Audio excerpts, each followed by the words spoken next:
Dans le triangle rectangle en A, on trace la médiane issue de l'angle droit, elle coupe l'hypoténuse au point D et la partage en deux segments de longueur 18. De plus, on trace la médiane issue de C, elle coupe la première médiane en F. On place le point A au milieu du segment FC et on trace enfin le segment BA qui coupe la première médiane en L. Le but, c'est de calculer la longueur LF. Essaie de répondre à la question par toi-même et lorsque tu es prêt, continue la vidéo pour regarder la correction.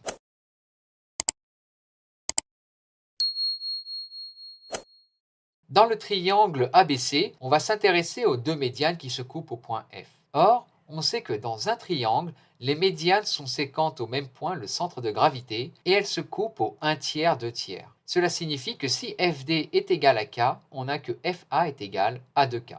La médiane issue de l'angle droit mesure 3K, mais on a aussi une autre propriété sur la médiane du triangle rectangle. En effet, on sait que la médiane issue de l'angle droit dans le triangle rectangle, ça va être égal à la moitié de la longueur de l'hypoténuse. Ici, l'hypoténuse mesure 36, on a donc que la médiane AD mesure 18. Or, on vient de voir que AD c'était égal à 3K.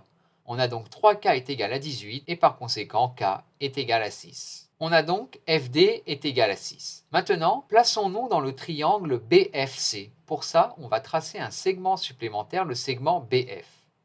Et dans ce triangle BFC, on voit qu'on a deux médianes, la médiane BA et la médiane FD qui se coupent au point L, le centre de gravité du triangle BFC. Eh bien, on va utiliser la même propriété que l'on a utilisée précédemment. Les médianes se coupent au 1 tiers, 2 tiers. On a donc que si on prend un nombre m, tel que LD est égal à m, on a que LF est égal à 2m. Ce qui nous donne FD est égal à 3m. Or, on vient de dire que FD était égal à 6. On a donc que 3m va être égal à 6. Par conséquent, m est égal à 2. On peut donc conclure LF est égal à 2m. On a donc que LF est égal à 4.